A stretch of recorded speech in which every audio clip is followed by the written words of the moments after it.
ঘাটালকে রেলপথে যুক্ত করার দাবি করে বিধানসভা নির্বাচনের বাড়িতে বাড়িতে প্রচার প্রার্থী শীতল কপাটের। ঘাটালকে রেলপথে যুক্ত করার দাবি করে বিধানসভা নির্বাচনের বাড়িতে বাড়িতে প্রচার প্রার্থী শীতল কপাটের। ঘাটাল বিধানসভা নির্বাচনের প্রাক্কালে প্রচারে জোর বাড়ালেন বিজেপি প্রার্থী শীতল কপাট। সরবরিয়া 2 নম্বর অঞ্চলের মকরামপুর কালী মন্দিরে পুজো দিয়ে এদিন প্রচার কর্মসূচি করেন তিনি। মন্দিরে পুজো দেওয়ার পর এলাকায় বাড়ি বাড়ি গিয়ে সাধারণ মানুষের সঙ্গে কথা বলেন এবং তাদের সমস্যার কথা শোনেন।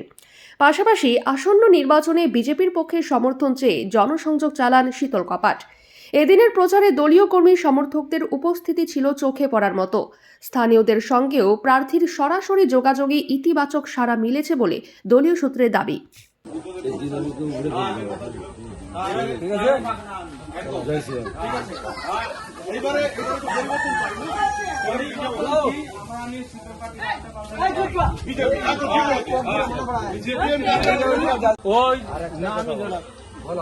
আমি কি বলতেছি, এইটুকু আমাদের মন্দির, আমাদের গরিব রাস্তা দিয়ে আগে সিপি পার্টি ছিল, এখন আমরা হয়ে যাবে সবাই জানে পাল্টাইছি বলে যে এইটুকু মন্দির আমাদের আছে।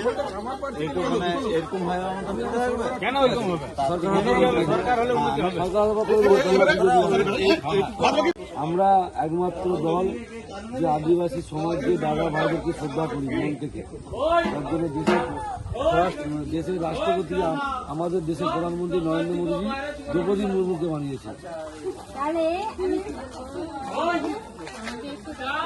বাস বাড়ি হবে তো বললো 3 লাখ টাকার বাড়ি হবে। আমরা সরকার করতে পারি, ততক্ষণ তো কিছু আমাদের হাতে নেই। আমি বলছি আপনাকে দিদি, আপনি 3 লাখ টাকার বাড়ি পাবেন, তার সঙ্গে লাইট, পানীয় জল, স্বচ্ছ টয়লেট আর গ্যাস, 4টা আইটেম বাড়ির সঙ্গে। কৃষকরা ন্যায্য ফসলের মূল্য পাচ্ছে না, পরিবর্তন চাই। পশ্চিমবঙ্গের আমাদের ভালো, দিনের পর দিন শিক্ষিত বেকার বেড়েই যাচ্ছে। চাকরির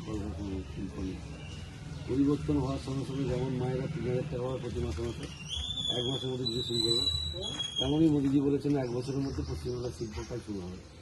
ঘাটাল রেলপথ 1 বছরের মধ্যে শুরু হবে। প্রধানমন্ত্রী আবাস যোজনা 3 লক্ষ টাকা বাড়ি, আয়ুষ্মান ভারত 5 লক্ষ টাকা বিমা প্রতিটা পরিবার পাবে। ভারতবর্ষে যেখানে খুশি চিকিৎসা হচ্ছে বিমা করছে। পরিবর্তন জিয়া বাড়ছে। সব থেকে হিন্দুদের বাঁচার জায়গা, এবারে যদি না পরিবর্তন হয়। দাদা, বৃদ্ধ ভাতা, বাধ্য ভাতা খারাপ হয়ে গেছে, অন্নপূর্ণা ভান্ডার 3000 হবে, আমরা পাবো।